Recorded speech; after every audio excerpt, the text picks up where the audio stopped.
మియాపూర్ పరిధిలోని నాగలక్ష్మి అనే మహిళ ఆత్మహత్య చేసుకున్నట్టు కూడా తెలుస్తుంది. అయితే గతంలోనే ఆమెకి ఇంతకు ముందు కూడా పెళ్లి అయింది. ఇది రెండో పెళ్లి అనైతే చెప్తూ ఉన్నారు. అయితే పెళ్లయి కూడా 4 నెలలు అయింది అనైతే చెప్తున్నారు. అయితే 3 ఏళ్ల నుంచి నాగలక్ష్మి ఇదే ఇంట్లోనే రెంట్‌కి ఉంటూ ఉన్నారని చెప్తున్నారు. ప్రెజెంట్ ఆ ఇంటి ఓనర్ కూడా ఉన్నారు. ప్రెజెంట్ అది వాళ్ళిద్దరి మధ్య ఎప్పటి నుంచి గొడవలు జరుగుతున్నాయి? ఏంటి? ఆ విషయం తాగినప్పుడు ఎవరు ముందు చూసారు? ఏంటి? అన్న విషయాలపైన కూడా తెలుసుకునే ప్రయత్నం చేద్దాం. మీరు నాగలక్ష్మి 3 ఏళ్ల నుంచి మీ ఇంట్లోనే రెంట్‌కుంటున్నారా? అవునండి. ఓకే. బానే ఉండేవాళ్ళా ఆవిడ? బాగానే ఆవిడ చాలా మంచి డీసెంట్ అమ్మాయి. మంచి తెలివి కలది. బాగానే ఉండేది. హ్మ్. ఇప్పుడు ఈ మధ్య భర్త వచ్చి ఒక 3 నెలలు, 4 నెలలు అవుతుంది. హ్మ్. అబ్బాయి వచ్చిన నుంచి కొంచెం ఏదో హరాస్మెంట్ అని అది కూడా మాకేమి బయటికేమి తెలియట్లేదు. హ్మ్. కానీ వీళ్ళకు 1, 2 సార్లు వాళ్ళ ఫ్రెండ్స్ లేడీస్ ఉంటారు కదా! వీళ్ళకి హ్మ్. చెప్తుందంట. ఇట్లా హరాస్మెంట్ చేస్తున్నాడని చెప్పింది. హ్మ్.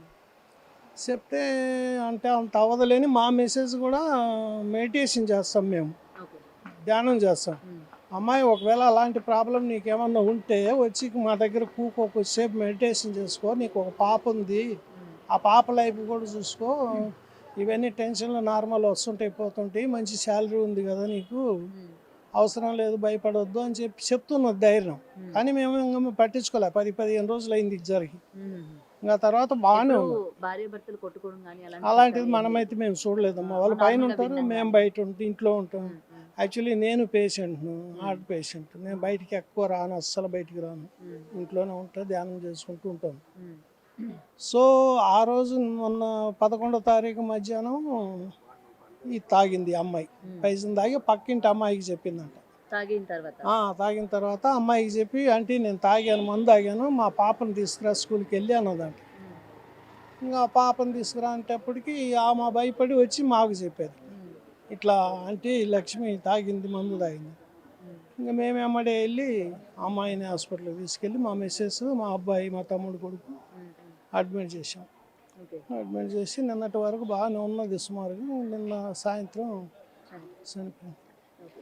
మరి ఈ ఇన్సిడెంట్ జరిగిన తర్వాత నుంచి వాళ్ళ హస్బెండ్ ఇక్కడ లేరా అండి? ఆ రోజు అంటే నైట్‌కు వచ్చిండు. నైట్‌కి వచ్చి పొద్దున్నే స్నానం చేసుకొని నిన్న మార్నింగ్ స్నానం చేసుకొని 7 గంటలకు తాళం వేసుకొని వెళ్ళిపోయాడంట. హ్మ్. అంటే అక్కడే ఉన్నాడని అంటారు. మరి అక్కడ ఉన్నాడా, ఎక్కడ ఉన్నాడా అనేది తెలీదు. హాస్పిటల్‌లో ఉన్నాడా, లేక బయట ఉన్నాడా హ్మ్. తెలీదు హ్మ్. మాకు అంత హ్మ్. కరెక్ట్‌గా. ఓకే. ఇంక మేము నిన్న మార్నింగ్ పోయినాం. మార్నింగ్ పోయి మధ్యాహ్నం పోయినాం తను డాక్టర్ కాడికి. సూసైడ్ చేసుకున్నప్పుడు వాళ్ళ హస్బెండ్ వచ్చారా? మీరు ఇట్లా హాస్పిటల్‌లో అడ్మిట్ ఇక్కడికి చేశారని రాలే. చెప్పలా? ఇక్కడికి మాకు నెంబర్లు లేవు. వాళ్ళు ఎవరి నంబర్ లేదు. నెంబర్ కాంటాక్ట్ ఎవ్వరియి లేవు. హ్మ్. ఆ అమ్మాయి వాళ్ళ రిలేషన్ ఎవడో ఒక అబ్బాయి వచ్చాడు. ఆ అబ్బాయి వస్తే ఇట్లా తీసుకెళ్లారు మా వాళ్ళు హాస్పిటల్‌కి అంటే ఆ పిల్లోడు కూడా వెళ్ళాడు అక్కడికి హ్మ్. హాస్పిటల్‌కు. హ్మ్. ఇంక అక్కడి నుంచి అక్కడ వాళ్ళు కాంటాక్ట్ చేసుకొని వాళ్ళ రిలేషన్ వాళ్ళంతా అక్కడికి వచ్చారు.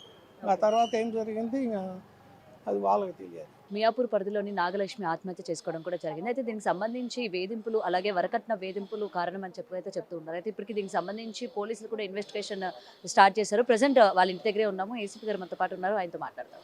సార్, ఈమె సూసైడ్ చేసుకోవడం వెనక అసలు వరకట్న వేధింపులు అనేది వినిపిస్తూ ఉన్నాయి కదా! మీరు ఫాదర్‌తో మాట్లాడిన తర్వాత ఎటువంటివి తెలిసాయి ఏంటి? అంటే నేను ఆహ్, దాదాపు ఆగస్ట్‌లో మ్యారేజ్ అయింది. మ్యారేజ్ అయిన తర్వాత తను భర్త ఏమి పని చేయట్లేదు. ఇంతకుముందు ఏదో సివిల్ ఇంజినీర్ దగ్గర సూపర్వైజర్‌గా చేస్తాండు. 2 మంత్స్ నుంచి ఏ పని లేకుండా ఖాళీగా ఉంటుండు. మోరోవరు తనని డబ్బుల కోసం గూగుల్ పే పాస్వర్డ్ అవి చెప్పమని చెప్పి ఇబ్బంది పెడతాండు. కొట్టడం కూడా జరుగుతుందని చెప్పి.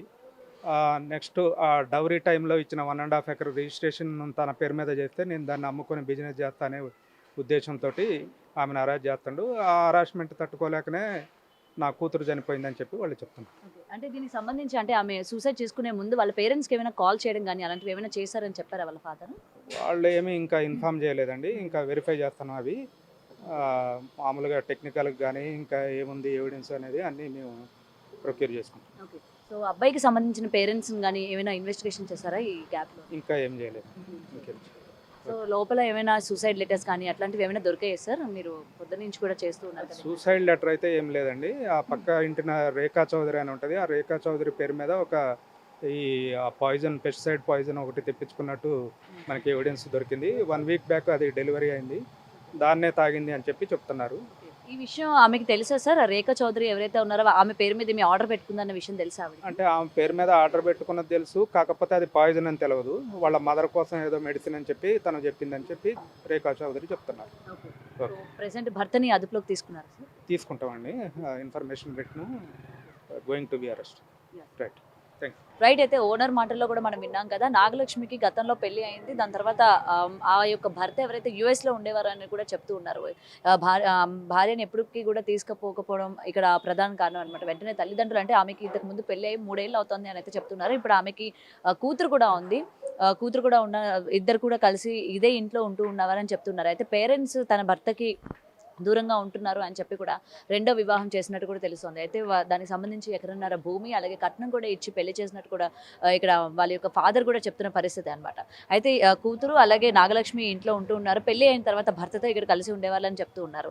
అయితే ఇద్దరికి మధ్య అసలు ఏం గొడవలు జరుగుతున్నాయి ఏంటి అంటే ముఖ్యంగా వరకట్న వేధింపులు అని అయితే ఇక్కడ మనకి పోలీసులు కూడా చెప్తూ ఉన్నారు. అలాగే యొక్క తండ్రి కూడా అంటే నాగలక్ష్మి యొక్క తండ్రి కూడా ఏంటంటే ఎప్పుడు కూడా అమ్మాయిని హింసిస్తూ ఉండేవాళ్ళు, అమ్మాయి బాధపడుతూ ఉండేది అనేది ఇక్కడ మెన్షన్ చేస్తున్నారు. ప్రజెంట్ ఆ భర్త ఎవరైతే ఉన్నారో తనని ఇంకా అదుపులోకి తీసుకోలేదు అనేది పోలీస్ మాటల్లో మనం విన్నాం కదా. సో దీని వెనక ఇంకేం కారణాలు ఉన్నాయి, కేవలం వరకట్న వేధింపులైనా లేకపోతే ఇంకేమైనా కారణాలు ఉన్న దానిపైన కూడా పోలీసులు ఇన్వెస్టిగేషన్ చేస్తూ ఉన్నారు. ప్రజెంట్ ఆమె ఆన్లైన్లో ఏదైతే ఆర్డర్ పెట్టుకుందో ఆ యొక్క విషయం అది కూడా గడ్డి మందు అనేది తెలుస్తోంది. ఇప్పుడు దానికి ఆ డబ్బాలు కూడా ఏంటంటే పోలీసులు స్వాధీనం చేసుకున్నారు. పక్కనున్న వేరే వాళ్ళ నైబర్ యొక్క పేరు మీద ఆ యొక్క విషయాన్ని తెచ్చుకున్నట్టు కూడా తెలుస్తున్నారు. అయితే ఈ విషయం మొత్తం కూడా తను ఈమెకి నాగలక్ష్మి కూడా ప్రైవేట్ కంపెనీలో వర్క్ చేస్తూ ఉన్నారు. మంచి శాలరీ కూడా వస్తూ ఉన్నది అని కూడా చెప్తూ ఉన్నారు. ఎప్పుడు కూడా అమ్మాయి మంచిగా ఉండేది, ఎందుకు ఇలాగా చేసుకుంది ఏంటనే విషయం అయితే ప్రజెంట్ ఓనర్స్ అయితే చెప్తూ ఉన్నారు. అండ్ వాళ్ళ ఫాదర్ కూడా పైన ఇంట్లోనే ఉన్నారు, మాట్లాడలేని పరిస్థితిలో ఉన్నారు. సో వెంటనే తమ భర్తని నాగలక్ష్మి యొక్క భర్తని అదుపులోకి తీసుకోవాలి అని అయితే డిమాండ్ చేస్తూ ఉన్నారు. కెమెరామెన్ చైతన్యత, గౌతమి రిపోర్టింగ్, హైదరాబాద్.